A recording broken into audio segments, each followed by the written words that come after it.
Good morning, everyone. Samach Gimel Amud Beis. Yesterday, if you remember, we spoke about the question of whether a Jew is allowed to get paid to break the barrels of yayin nesach. Is that considered to be getting hana from the yayin nesach? What's pshat? So we said either he's rotze b'kiyuma. That means if you freeze time a minute before he goes ahead and does it, you'll say, "Do you want these barrels?" Of course, I want these barrels, because if I don't have these barrels, I can't break them. Or do we say at the end of the day, no? The Maisa is breaking yayin nesach, which is used for avodah zarah, and therefore tava la bracha. So we said, Amar Rav Nachman yishbar tava la bracha. Ba'alim of Samach Gimel Amud Beis. He should break them and yishbar la bracha. And even though he wanted b'kiyuma, that's an important two words we're going to deal with today. Rot said b'kiyuma. Even though right before, if you freeze time, right before he broke them, he would say, "I want the yayin nesach in this world," and therefore one can claim that because if he doesn't want it in this world, he could claim that maybe he's not getting hana from it. But Rot said b'kiyuma, he wants it in this world because if it's not here, I have no job, and he's not going to pay me to break it. Nevertheless, we say that at the end of the day, since he's still getting rid of yayin nesach, he's doing a good thing in the process, he's allowed to go ahead and break the barrels of yayin nesach. Lema misayele. We have a proof. Ein odrin ima ove kochavim b'klaim. You're not allowed to, if the Ovei Chavim has a field, he's allowed to plant climb. You're not allowed to plant climb with an Ovei Chavim, right? You can't graft two things together. It doesn't mean you can't buy something that's been done together. But he's not allowed to go ahead and plant. He's allowed to plant. You're not allowed to plant. Aval okrin imo k'dei lema'utei tifla. But you're allowed to be oker in order to get rid of the tifla. It calls yayin nesach tifla, calls this tifla as well. It literally means futility. So you're not allowed to plant climb with him, but you're allowed to be oker climb. What's going to happen? Seemingly you're getting paid to be oker the climb. And therefore what? What does it seem like? It seems like this is a proof that if I freeze time the second before you start being oker it, we'll say to you, Rabbi, do you want the climb in the world? You don't want the climb in the world. I do want the climb in the world, because I want to have a job to be able to be oker it. Therefore, since you say you're allowed to be oker it, seemingly that would be the same proof that what? That would be a proof that you're allowed to go ahead and you're allowed to get paid to break the barrels of yayin nesach. Savrua hamani. So the Gemara says, well, it's not so pashut, because who are we going like here?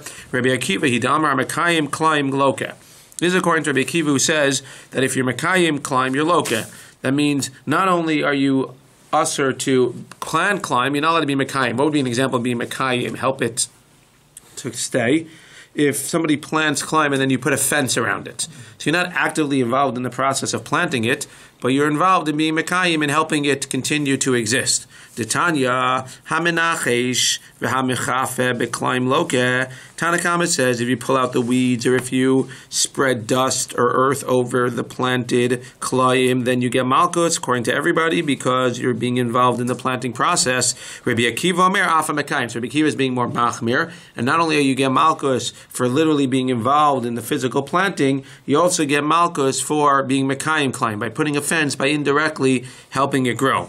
My time at Rabbi Akiva, what's the reason for Rabbi Akiva? Amar Krab, because the pasuk says, Sadecha lo tizra climb. But before that it says, that chukosai tishmoru behemtecha lo tavia climb.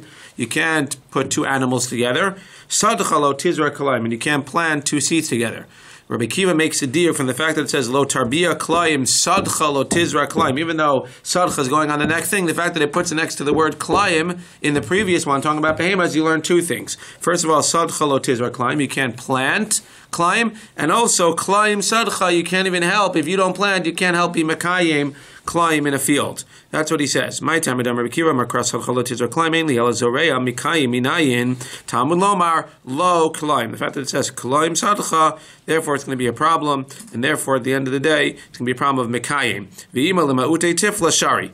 But to me'utei tifla shari. Let's say this outside for a second to make sure we understand. If you go like Rabbi Akiva, that it's usher to even be indirectly involved, to be Mikayim Klaim, so then I can say to you, you can't be Mikayim Klaim, it's usher. However, if you want to be oker climb and you want to get paid for it, even though you're okay with the climb being there, if you want to be oker it, you're allowed to be oker it. But according to the Rabbanan, you're not even allowed to be mekayim climb. So what's the chiddush? If you're not allowed to be mekayim climb, you're not even allowed to put a fence around it. So then why is the Gemara telling me that you're not allowed to be oker, that you're allowed to be oker it? Let's see what the Gemara says. V'ilu ma'utei tifla shari. Lo, hamani, Rabbanan hi. It's the Rabbanan. Says the Gemara, I Rabbanan ma'irya okrin afilu kiyume nami shaper dami. If it's the Rabbanan, then you're allowed to even be making it. Sorry, the opposite. that the Rabbanan say it's allowed to be making it. Hachamaiskin go to Avid, to Ka'avid Bechinam. Let's see Rashi a second.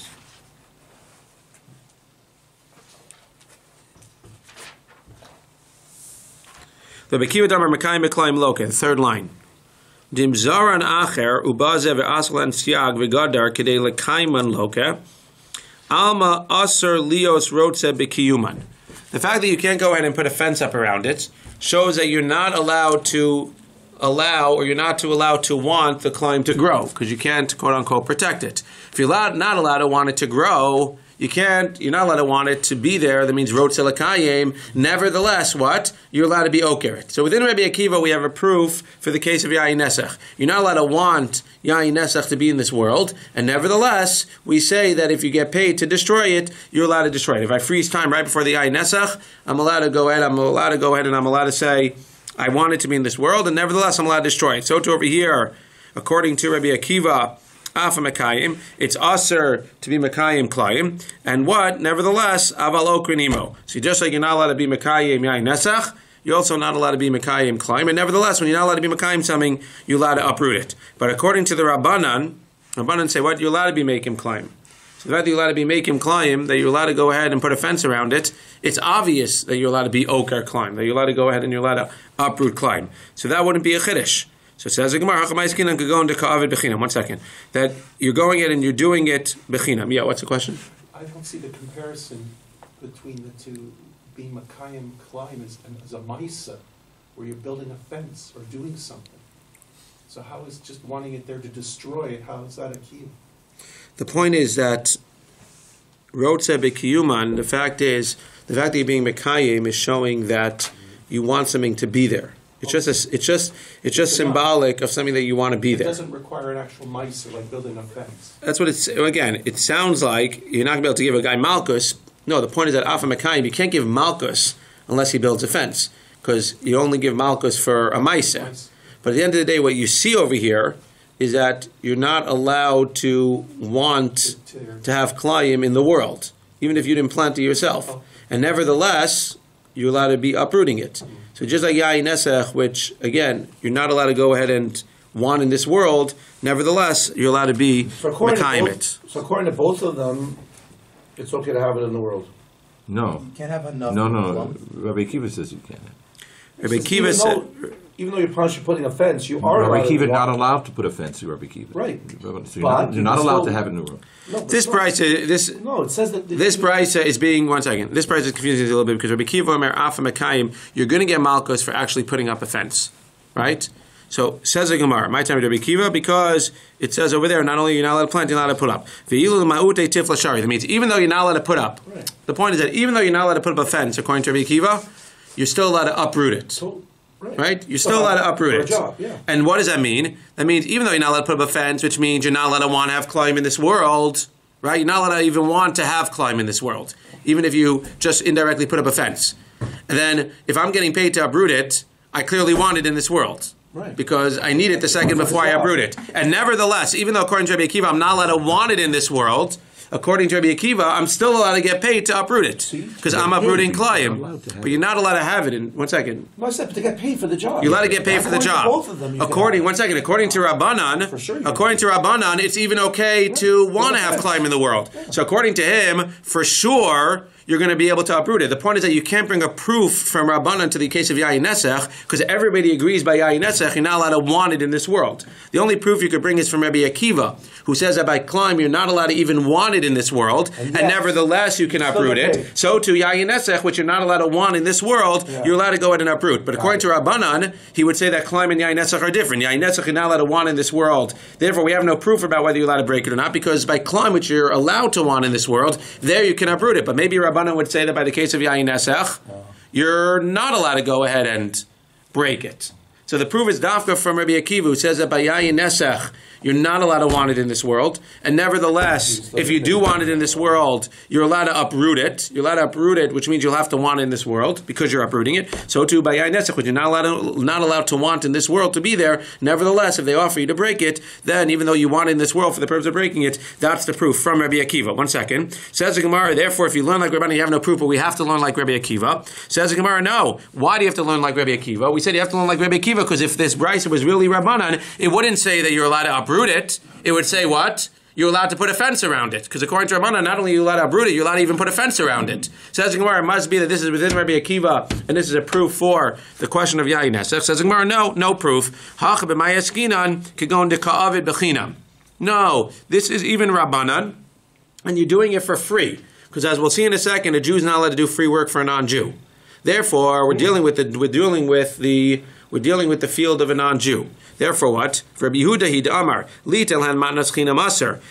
Therefore, what? If it's aser to give them a matnas chinam, so what would you think? If it's aser to give them a matnas chinam, so you would think that it's aser to uproot their stuff for them. Says the Gemara that even if you're doing it with a manas chinam, even if you're doing it for free, nevertheless you're allowed to uproot. You can't put the thing. That means we're talking about in this brayso, according to the Rabbanan, if we're going to learn like Rabbanan, we're talking about you're doing it for free. And the chiddush is, you're obviously not allowed to plant for free. According to Rabbanan, even though it's not a problem in general to put up a fence around Klaim to get paid, you're not allowed to do it for free, because you can separate Isser, not al's Klaim, but separate Isser al's doing something for them for free. Why does it say aval okrin imo? The chiddush here is that, of course, to get paid, you could uproot to get paid. Because you could even put a fence around to get paid according to Rabbanan. The chiddush is that if you're not getting paid and you're not allowed to do something manas chinam for them, nevertheless, aval okrin imo. You're allowed to be okay or climb because you're getting rid of it from this world. Therefore, if you can learn like the Rabbanan, you have no proof. Just let me finish and then I'll take the question. Midi Rabbi Yehuda nishma Rabbi Akiva. The Gemara says no, because even if you learn like Rabbi Yehuda, you still learn like Rabbi Akiva. What does that mean? Lavam Rabbi Yehuda aser litain laim naschina v'alma ute tifla shaper dami. Rabbi Akiva nami avagavdam Rabbi Akiva mekayim b'klaim loka lema ute tifla shaper dami v'sulo midi. Discussion to be shown exactly what this means, but what it seems to be saying is theoretically you can say that you hold like Rabbanan, but even if you hold like Rabbanan, you can interpret this brisa like Rabbi Akiva. And once you interpret this brisa like Rabbi Akiva, einachanami, it's a proof for the question that if you're paid to break yayin nesach, in fact you're allowed to get paid to do so. Yes. So my question is that how can the Rabbanan allow, if you're not allowed to have Klayim on your property, how can you say that they allow the person to maintain it? Who said you can't have Klayim on your property? According to them, you're allowed to maintain it. A person's allowed, according to Torah, you're allowed to have Klayim on your property? No. This is talking about ein ojin ima oved kochavim. It's talking about an oved kochavim's field. That's why Dafka says you can't do it in an oved kochavim's field. In your own field, you can't have Klayim for sure. Right. Okay. This whole business of working for free is that what? Because they go and thank their God, the Jews working for me, that kind of thing. It doesn't say. It doesn't say like that, but it sounds like. No, but I mean, that must be the Indian. That if you work for free, they're like, oh, they thank their God, the Jew works for me for free, whatever. This was isn't that the reason? a long time ago, so you should be chazering. I think it was on Chaf Amar Aleph. Well, you should remember. It doesn't mean it's not really do it. Do business with them. It says lo. There's a pasuk that says lo techanim, right? Tamar Kra lo techanim. It's a pasuk in the Torah. I can't tell you there's no reason, but the pasuk says v'lo techanim shelo tinen lachem matnas chinam. You can say that the reason is maybe because of that. But is that now? Does that hold now? again, exactly how the halacha works, but again, if it's an exchange for business, maybe etc. But there is a pasuk that says lo techanim. New case. So that's the case of, again, so we have a proof that l'maisa you're allowed to get paid to break barrels of yayin nesach. Hadu yasfer v'kami b'aylu. Then I had another question. Demei avodas kochavim biyado ovei kochavim mai. What's the story, Mahu? What's the story with the money of an ovei kochavim of an idol? That means we know if a Jew sells an idol for a quick buck, so that money becomes invested or infested with anti-kedusha, and therefore it can never be spent. But what happens if a non-Jew, if an idolater sells an idol? Does that money become krum money that now is basically barred from ever being used, or because he sold it, it's not our problem, therefore we can get that money? Does the money that's in the hands of Ovei Kochavim from selling an idol, does that become bad money or not? No, it doesn't. Besides the logistic problem, how are you ever going to follow it? But you could say the same thing about Jewish money. How are you going to follow it? I'll bring you a proof. People went in front of Rabbi Arvu. He said to them,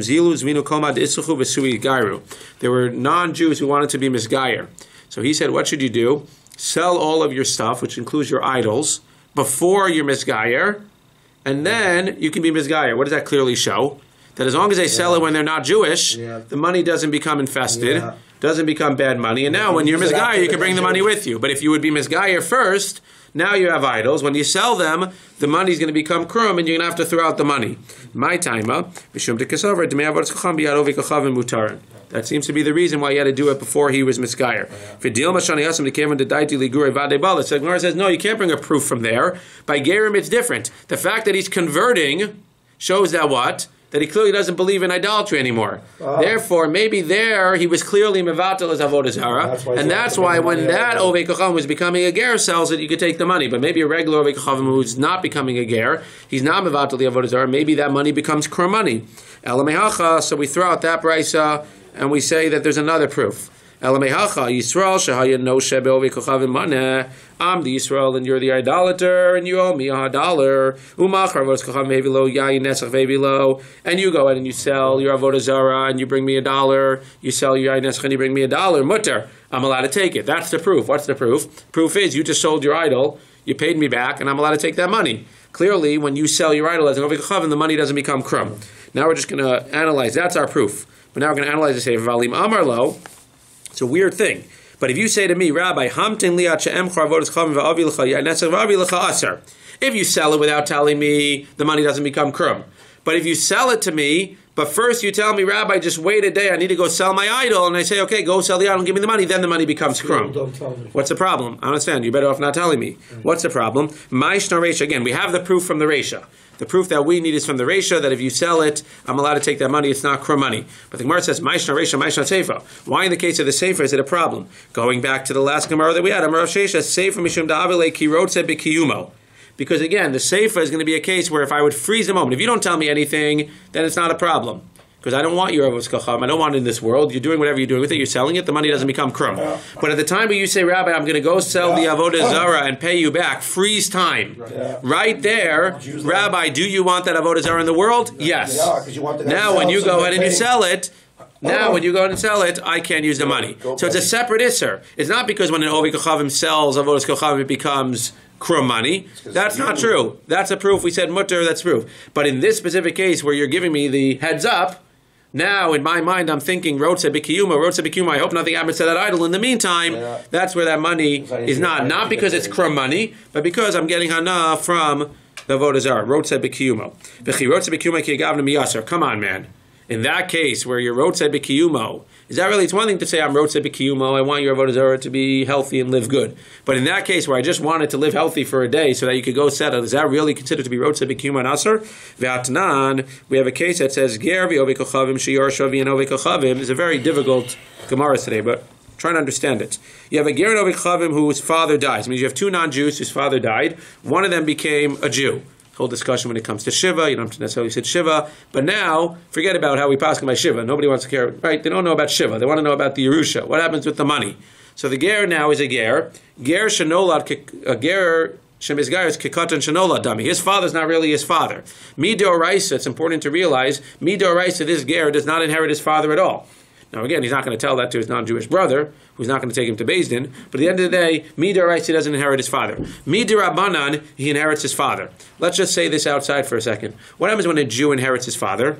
Let's say there are three brothers and they inherit their father. Forget about the fact that there's a Bechor. Three brothers, they inherit their father. Let's say the father has avodah zarah. We don't say one brother gets the avodah zarah and now he's got to destroy it. We say each item that the father leaves is divided in three parts. If he has avodah zarah, a third of the avodah zarah goes to you, a third to you, a third to you, and therefore you basically each have to throw out the value of a third of avodah zarah, right? What happens when a ger inherits his father? So he doesn't automatically inherit anything midoraisa. So now what's the case here? He has a brother and him. He's Jewish, the brother's not. The father leaves avodah zarah, $10,000 worth of avodah zarah.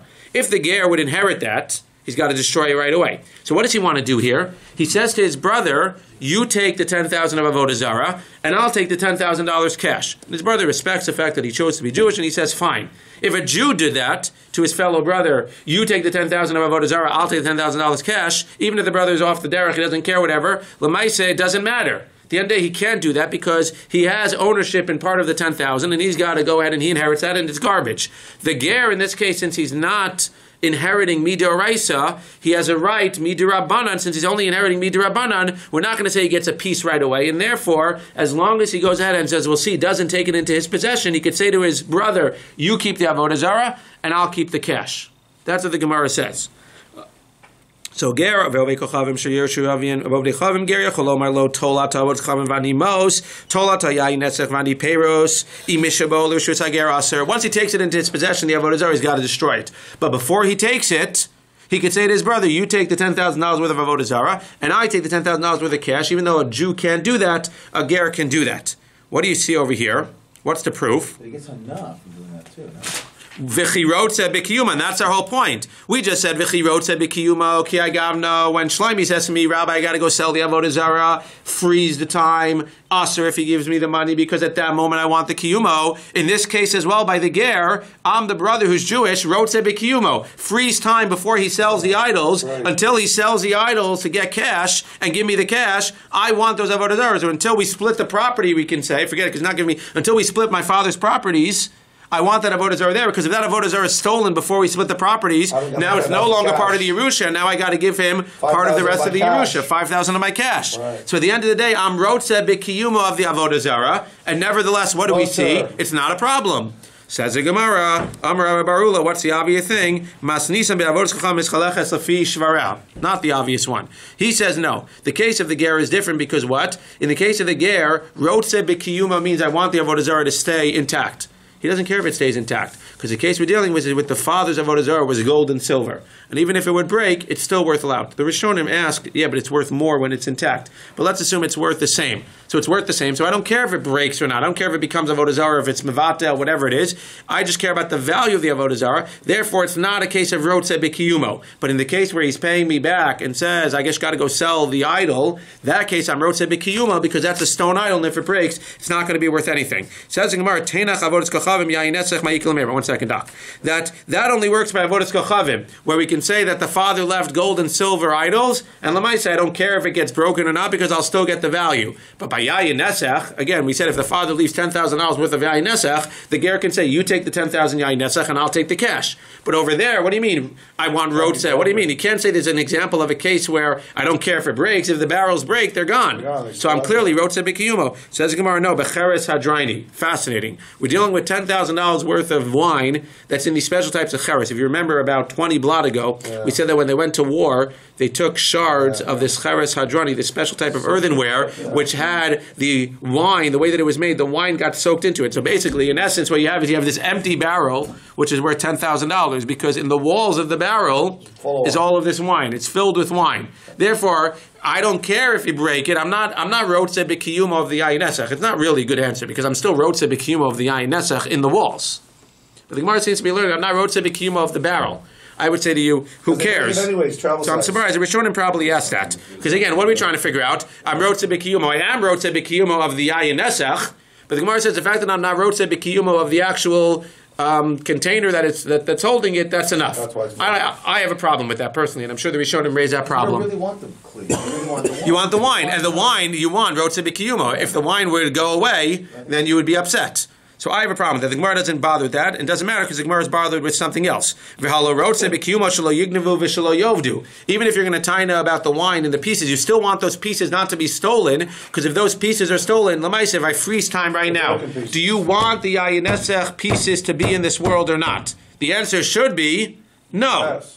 The answer should be no, if I was doing the right thing. In this case, the answer is yes. Therefore, it's rotzeh b'kiyumo. Therefore, it should not be. Therefore, it should not be mutter for me to do it. Therefore, it can't be a case where a case where we're talking about mischalekes lefi shvareha. If it's not mischalekes lefi shvareha, then you clearly see what? You clearly see that it's a case where I'm rotze b'kiyumo, and nevertheless, rotze b'kiyumo is mutter. Says the Gemara, no. Elam Rav Papa Yerusha Sager Kamar. No. When I'm rotze b'kiyumo, I'm not allowed to get hana. Therefore, when I freeze time and I say Shlomi, go sell the avodah zarah, I'm not allowed to take the money from you afterwards because I'm rotze b'kiyumo. Why in the case of the ger do we allow the ger to go ahead, even though he does want this stuff in the world right now, he wants avodah zarah in this world right now, why do we allow him to go ahead and take his $10,000 and let the brother take the other $10,000? A case of a ger is different. Shani Yerusha Zager Dakilu Barabanan, because as we said, the whole Yerusha in the first place is only Midirabanan, and Gezerah Shema Yachzu Lekokulo. We don't want to mess with the ger because we're afraid that if we start telling him he can't have the Yerusha, he's going to say, forget about this Judaism stuff, and I'm going back to serve idolatry. Therefore, we're mekil by a ger, but in Achanami in general, we have this din of rotze b'kiyumo, which Baruch Hashem, or else we would have thrown away the whole beginning of the daf. Rotze b'kiyumo is a real thing, and if I'm rotze b'kiyumo of something, I'm not allowed to get hana from it. However, with the exception of what? If I get paid to break it or to be oker the climbs. Everything is glot. We see a proof that it's adafka b'shayirshu. Aval nishtatfu aser. We clearly see that if the non-Jew who becomes a ger has a nishtatfu, he has a shutfus, he has a partnership, then he becomes Jewish. If he has a partnership in avodah zarah, we don't say like by Yerusha that you can go ahead and you can say you keep this part, I'll keep this part. You don't do that by shutfus. And lemaisa, I would lose out on the part that I have an ownership in the avodah zarah. That's the other case. That's glad as well. One more new case. Says the Gemara. The following question. We said that a non-Jew can be mevatel his own avodah zarah and his friend's avodah zarah, the non-Jew, but a Jew is not allowed to be mevatel avodah zarah, obviously of a non-Jew and even of a Jew. If you have avodah zarah of a Jew, you have to get rid of it, and you can't be mevatel it. What about a ger toshav? We'll see what a ger toshav is exactly in a second. But a ger toshav is like a quasi-Jew, quasi-not Jew. We'll see how Jewish he is and how not Jewish he is. So if you have a ger toshav, do we treat him like a non-Jew that he's therefore allowed to be mevatel avodah zarahs of non-Jews?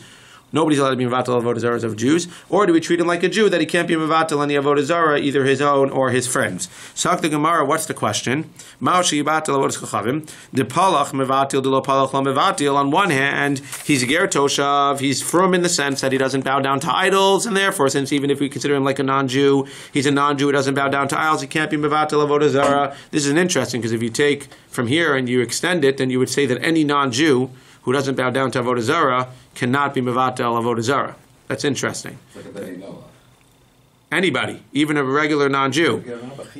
We sound like you're allowed to be mevatel only if you. It's like only if you serve. Only if you're in the parsha of avodah zarah can you be mevatel yours and your friends. But if you're a non-Jew and you don't serve avodah zarah because you're doing the right thing, then you're not allowed to be mevatel avodah zarah. So when you treat a ger toshav who doesn't serve, that's one of the things he doesn't do. He doesn't serve avodah zarah. We'll see how far he goes. If that's the only shev mitzvah he does, or he does more. But he definitely doesn't serve avodah zarah. So therefore, if he doesn't serve avodah zarah, we consider him a Jew in terms of being mevatel avodah zarah, and he's not allowed to be mevatel it. Odilma kol debar minei mevatel v'hai bar mineihu. Or at the end of the day, when we look at him, we say, what is he? He's a non-Jew. We learned 20 blot ago. What? We learned 20 blot ago. I remember the rabbi specifically saying, any goy can mevatel, period. So clearly the Gemara is saying here that any goy cannot be mevatel. The Gemara is saying a goy who doesn't bow down to avodah zarah is not allowed to be mevatel. But over here, we're saying kol debar minei. The other tzad is, once you're non-Jewish, you're non-Jewish. Like Shlomi is saying, non-Jew is a non-Jew. Doesn't matter whether you bow down or not. Lamaisa, you're allowed to be mevatel. That's not the answer. There's a question. Amar lahu Rav Nachman, mistabra de palach mevatel, de lo palach lo mevatel. And that's the way that we seem to paskin. If you bow down, you can. If you're a non-Jew who bows down, you're allowed to be mevatel. If you don't bow down, you're not allowed to be mevatel. Meisvei. So and therefore what? By definition, a ger toshav who doesn't bow down will not be able to be mevatel. Meisvei. We ask a shaila. Yisrael shematz avodas kochavim b'shuk. Ach lo basal yadom elavodas lo v'kochavim u'mevatel. If I find avodah zarah in the shuk, so until I take it into my house, I'm allowed to ask a non-Jew to be mevatel. Once I take it into my house, it becomes my property. We can no longer be mevatel, and I need to throw it out. Yeah. You mean not allowed or is unable? He's not allowed to be mevatel. If he tries to be mevatel, it will not work. No, but that's what I mean. He can't. He is unable to do it. I mean, he can try. Yeah, he's allowed to do it. It's not going to accomplish anything. He's not eligible. It's not effective. It's not effective. There's no isser of being mevatel avodah zarah. Just not going to work. It's just a Jew can also be mevatel. It's not going to work. Right. It's ineffective. Mishabat saliyada. Once the avodah zarah comes into the house of the Jew, eino omer lavodah kochavim u'mevatla. He's not allowed to go and ask a non-Jew to be mevatel, because again, once it's in the house of a Jew, it can never be batel olam.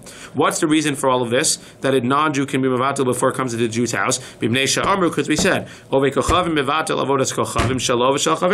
non-Jew can only be mevatel his avodah zarah and his friend's avodah zarah. Bein ovda uvein she'ein ovda. We're going to go ahead with these last 5 words and say, what does that mean? Whether I worship it or I don't worship it. That means I understand. And is allowed to be mevatel his idol, his or his friends. What are these last 5 words? Whether he served it or he didn't serve it. My ovda, my eisha ein ovda. If you think it means pashup shat elima idivi ide ove kochavim hainu shalov shel chavero. If it means an ovechamim can mevatel his friends avodah zarah, his and his friends, whether he served it or he didn't serve it, that's the same thing as saying his own, that he served, or he didn't serve it, his friends. That can't be what it means. Elalav, what does ovda in vein she'ein ovda mean? Ovda is an avod is an ovei kochavim. Whether he's an ovei kochavim, my she'ein ovda, he doesn't serve idols in general. Who's that? A ger toshav. Ushmamina ger toshav nami mevatel. That's our proof. Our proof against. You just said that a ger toshav is not allowed to be mevatel because he doesn't serve it. You clearly see here, bein ovda, bein she'ein ovda. A ger toshav is considered to be a person that she'ein ovda avodah zarah. Nevertheless, he's allowed to be mevatel avodah zarah. Says Gemara, lo la'olam melacha aidi v'avdi odecham. You can't bring a proof from there. This price is talking about an ovei chum. It's not talking about a ger toshav. Ger toshav is not allowed to be mevatel avodah zarah. What's it saying then? Bein ovda, bein she'ein ovda. Dekamers hainu shalov shel chavero. Reisha zevezel lepor v'zevezel markolis. Safe. What does it mean that ovei kocham ki mevatel avos chavim shelo v'shel chavero? That's when I serve this type of avodah zarah. When I serve peor and you serve peor. I serve margolis and you serve margolis. Then if I'm serving the same type of stuff that you're serving, I can be mevatel not only mine, but my friends as well. However, if I serve this type of avodah zarah and you serve that type of avodah zarah, you might think I can only be mevatel my own. Comes along the Gemara and says, bein ovda, bein she'ein ovda, I can be mevatel my own and yours, even if I'm not ovda that specific type. It doesn't mean a ger toshav. It means a regular non-Jew is allowed to be mevatel any type of avodah zarah, even if he doesn't go ahead and serve that specific avodah zarah. But again, he's worshiping another avodah zarah. Right. But if he's not worshiping any avodah zarah, he's not allowed to be mevatel. Clearly against 20 blot ago. But either way, we don't have a meisvei anymore because this is not talking about ger toshav. Now we're going to ask another meisvei on ger toshav. We'll be done in just a moment. Ezehu ger toshav. What's a ger toshav? So first we're going to try to figure out what exactly is a ger toshav. There's 3 opinions. The first opinion is kol shekibalav b'fnei gimel chavim shalolav oravas kachavim direi Meir. Meir says all it is saying I'm not going to serve idolatry. 613 I don't keep. I eat everything, I do everything, I don't keep Shabbos, I just don't serve idolatry. The Chachamim are more machmir, and say if you want to be a ger toshav, because again, the Torah says you have to treat them nicely. Right? There's whole nafka means you have to treat them nicely and stuff. If you want to be a ger toshav, you can't just not serve idolatry, you got to keep the other 6 mitzvos b'nei Noach as well. Acher momrim, even easier to become a ger toshav. Elu lobo lichlal ger toshav. Ela ezu ger toshav. Zeger ochel nevelos shekibal avakayim kol mitzvos hamuras b'torah chutz meyisur nevelos. He's even more machmir. He's saying you got to keep 613. The only one you're allowed to not keep is what? You're allowed to eat nevelos, which is interesting because according to that you can actually serve avodah zarah.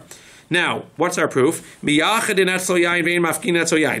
however you define ger toshav, Lamaisa, what do we see by ger toshav? You're allowed to be miyached yain by him, but you can't be mafkid yain by him. What does mafkid yain by mean? Mafkid yain means that you leave it by him for a long time. Why can't you be mafkid yain by him? Says Rashi, because we're afraid if you leave it by him for a long time, he's going to switch your wine for his wine. The wine of a ger toshav, as we'll see in a second, is aser b'shtia, but seemingly mutter b'hana. As opposed to yayin nesach that we know is port avodah zarah is asr not only b'shtia but asr b'ana as well. So you can't be mafkid to him for a long time because it's just too tempting. Jews have good wine. He's going to take your wine. He's going to switch it for his wine. Then when you come back, it's going to be asr to drink. You're not going to know. But you're allowed to be miyached etzlo. What's miyached etzlo? Look at Rashi, about 10 lines up on the left. Aval miyached in etzlo yayin.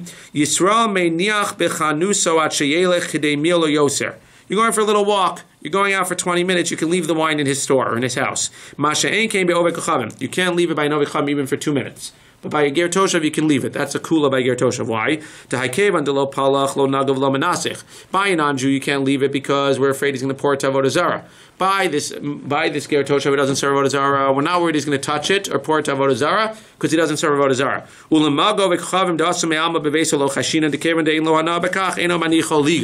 And we're not afraid that a non-Jew is going to come into his house or his store and touch your wine, which will make it aser, because since he doesn't have any hana, the ger toshav has no hana, he's going to protect it. He wants to do you a favor. He's going to keep it out of the sight of everyone who comes in. When you leave it there for a long time, the ger toshav, we're worried, is going to be tempted and switch his wine for your wine. But in this case, where it's only for a short time, we're not worried that he's going to switch it because he knows you're coming back soon. So you're allowed to be miyached for a short time, but ain't mafkid. We still don't have our proof yet. Va'afilu be'ir sheruba Yisrael. Even if it's ruba Yisrael, you still can't be mafkid etzlo yayin. Ava miyached in etzlo yayin. Va'afilu be'ir sheruba ovei kochavim. But you can be miyached, like we said, even if the ear is ruba ovei kochavim, because we're not afraid that the ovei kochavim are going to come into the house and touch it. What's our proof? The last two words. Shmano is kiyeno. His shemen is like his yayin. What does that imply? That sounds like his shemen is like his yayin, which is aser. And it sounds like the yayin of a ger toshav at this point is going to be aser. Okay, who cares? So the yayin of a ger toshav is going to be aser. Let's see. Shmano kiyeno salkadaitach. You think that the shemen is like his wine. Shemen mikahava nasach. Takes out the word yayin. What do you mean that the shemen is aser ba'na? How can you say that the shemen of a ger toshav is aser ba'na? He doesn't pour the shemen for avodah zarah. So even if you want to say that the yayin of a ger toshav is aser ba'na, you're not going to say that his shemen is aser. It can't be that shmano kiyeno means his shemen, his oil, is like his yayin. Rather, what does it mean? Really, Ella, what does the Brisa say? Yeno kishmano. It's a kula. His yayin is like his shemen, and it's actually mutter ba'na. Yes, the shemen can be drunk. There was a time in the Gemara, I believe, where there was a time where they said that you can't drink the shemen of a ger toshav, and then they said you're allowed to, or even of an oved avodah zarah, and I think later on they said you're allowed to drink it. But Rashi says this is before then. So now yayin is kishmano, and just like the shemen is going to be mutter bahana, but aser b'shtia at that time, the yayin of a ger toshav will be mutter bahana. So this is going the other way and saying the yayin of a ger toshav is mutter ba'ana. So we haven't seen anything yet. All we've seen so far is that the wine of a ger toshav in this brisa is mutter ba'ana, which makes sense. That's why you could leave it for him for a short time. Even if he touches it, he's not going to pour it for avodah zarah. So he's allowed to. It's mutter ba'ana the yayin. It's aser b'shtia, but mutter ba'ana. What's our proof? Ready? What are we trying to prove? We're trying to remember, again, we're going back. What are we trying to accomplish always? In the Gemara, we have to always remember what we're trying to accomplish. We're trying to accomplish, is a ger toshav allowed to be mevatel avodah zarah? What's the pshat? Ulishar kol davar areyu ka'ovei kochavim. Even though we treat his yayin not as yayin nesach and mutter bahana, which is unlike a regular non-Jew, lishar kol davar, for everything else, he's like an ovei kochavim. What is for everything else? So Gemara is going to learn in a second. For everything else means to be mevatel avodah zarah. Rabbi Shimon Omer, Yeno yayin esach. Rabbi Shimon is machmer and says no. The yayin of a ger toshav is actually yayin esach itself. V'amrila, and some say it's the exact opposite. That he goes the other extreme. Rabbi Shimon mutter b'shtia. Not only is it not like yayin esach, which is aser ba'ana, it's actually mutter b'shtia. But within the Rabbanan, kitani miha ulishar kol dvarav hareyu ke'ovei kochavim. Within the Rabbanan, what are we saying? His yayin is like his shemen. That means yayin of a ger toshav is going to be mutter ba'ana. According to Rabbi Shimon, it'll even be mutter to drink. But okay, the yayin of a ger toshav is mutter ba'ana. But for everything else, he's like an ovdei avodah zarah. What does that imply? That implies l'mai hilchasa la'av d'mevatel avos chavim kol chavim. What does it mean in this brisa that a ger toshav is like a non-Jew for all other things? Says the Gemara, it clearly means he's like a non-Jew in the sense that he's allowed to go ahead and be mevatel avodah zarah. Unlike you said on the top, you said on top, since he doesn't bow, he can't be mevatel. It's clear in the brisa that he goes ahead and he's allowed to. Says the Gemara, no, that's not what it means. It means that he's like non-Jews for something else. And therefore, you can't bring a proof from here, and therefore you can say, yes, he's allowed to go ahead and destroy, he's not allowed to destroy avodah zarah, and when he says he's like non-Jews for something else. And that's what we'll conclude with. What's he like non-Jews for? Amar Rav Nachman bar Yitzchak lo, litein rishus ulevatel rishus. To give rishus and to be mevatel rishus. Kedetanya, Yisrael mumar mishamer shabaso b'shuk mevatel rishus, she'ein mishamer shabas b'shuk, ein mevatel rishus. Let's say this outside for 1 second, and then we'll conclude. We know that if you have a chatzer here, if you have a bunch of chatzeros together, we know that on Shabbos, if you want to carry from one chatzer to the other, you have to make something called Erev Chatzeros. Now that works. How does that work? All of the Jews gather before Shabbos and they buy. You have to do this like in a hotel even. You go ahead and you contribute to food. You have food this is different than a regular Erev. This is Erev Chatzeros. You have food and you do an Erev Chatzeros, and now you can all carry from one chatzer to the other. What happens if there's a non-Jew part of this group, right? Like in Thornhill, you have all the Jews and then the one Asian. So what do you have over here? What happens if you have the Asian that's over here in this group of people? So what do? So he has to, halacha says, he needs to rent out his chatzer before Shabbos to the Jews Obviously, he's a nice guy. He's living amongst the Jews. He's a nice guy. He's going to rent it out. He needs to rent it out. The chutzner now becomes Jewish property. They can include it in the Erev Chatzeros, and now you can carry it from any chutzner. If there's even one chutzner that's not part of the Erev Chatzeros, if you have a guy that doesn't want to participate, or a Jew that says he's not participating or forgets to participate, nobody can carry into any of the chutzers. That's the halacha. I thought you only need 2 Jews. That's the halacha. Again, maybe Lamaisa, with halacha Lamaisa and hotels, maybe it's different. But I'm saying Lamaisa, the din, the Iker Hadid is that all the Jews over here need to participate. So what happens over here? So when it says that he's like an Ovei Kochavim, what it means, I'm just saying it outside, is that he's treated like a non-Jew in the sense that if he's not socher his property to the Jews before Shabbos, he ruins their entire Erev Chatzeros. What's the difference between a non-Jew and a Jew? It means a Jew has to participate as well. But a Jew is allowed to be litein rishus levato rishus. If one of the Jews doesn't participate in the Erev Chatzeros before Shabbos, so again, if he's a non-Jew, there's nothing we can do on Shabbos, we're all ruined. But if one of the Jews doesn't participate, he's allowed to be what we call litein rishus levato rishus. On Shabbos, he's allowed to say the following thing that we're about to say: Rishusi knuyalach, rishusi mivutelatzlach, ein kan lashua. No, not that. But rishusi knuyalach, rishusi mivutelatzlach. He's allowed to go. I'll be done in 1 second. He's allowed to go ahead and he's allowed to say, my rishus is batel to all of your other rishuses. By doing that, even on Shabbos, then he's being mevatel his rishus to everybody else, and therefore they can all carry within. That's the difference between a Jew and a non-Jew. The non-Jew needs to lease his property to the Jews before Shabbos. The Jew, even if he doesn't get involved before Shabbos, on Shabbos himself, he's allowed to go ahead and he's allowed to be mevatel his rishus to everybody else, and therefore everyone can carry. When we say that a ger toshav is like an ovei kochavim, we're saying that he's like it in the sense that if he doesn't socher his property to the Jews before Shabbos, nothing he can no longer do on Shabbos. Let's just read it inside. Liter mishritz levato rishus. Kedetanya Yisrael mummer mishamer shabbaso b'shuk mevato rishus. A Yisrael mummer who at least keeps Shabbos in public in Farhesia, even though he's a Yisrael mummer, we treat him like a Jew, and he's allowed to be mevato rishus even on Shabbos. If he didn't participate before Shabbos, he could be mevato rishus. If he wants to be nice and say my rishus is part of all of your stuff, and therefore Lamaisa they could all carry. If he's not Mishamer Shabbos, if he's even Mevatel Shabbos b'Farhesia, he's considered to be like a non-Jew, and therefore he can't be Mevatel Rishus on Shabbos. And Lamaisa, if he didn't rent out his property or his chutzner before Shabbos, all the other Jews cannot carry from chutzner to chutzner on Shabbos. Why? Because we said that Yisrael is allowed to be mevatel his rights, his property on Shabbos to allow everyone else to participate in the Eruvei Chatzeros to be able to carry. But an Ovei Kocham, if he doesn't do it before Shabbos, he's no longer allowed to be mevatel rishus on Shabbos. Ketzad, how do you do it? Omer lo rishusi kinuyalach rishusi mivutelach. He says, how does a Jew be mevatel rishus on Shabbos? My rishus is kinuyal to you. My rishus is mivutelas to you. In that case, kana ve'ein. Just the last Rashi notes in Rishus, which says how everything works. This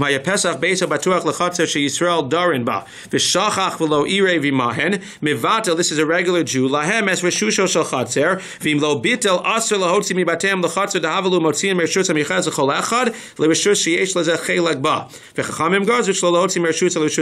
again, for our purposes, what we see over here is that a non-Jew needs to rent out his space before Shabbos. That includes a ger toshav, because a ger toshav is like a non-Jew l'chol davar for that thing. It doesn't mean that he's like a non-Jew in terms of being able to be mevatel avodah zarah. We could still learn that in terms of being mevatel avodah zarah, he could still learn, like we said on the top of the daf, that he's not allowed to be mevatel avodah zarah. And again, we learned derech agav that by kinyan chatzeros, that by the erev chatzeros, a Jew should participate before Shabbos. But if he doesn't, if he's a Jew that keeps Shabbos before Hesia, then he can still be mevatel his rishus to everybody else's on Shabbos, and therefore the kinyan chatzer, the erev chatzeros will work for everyone.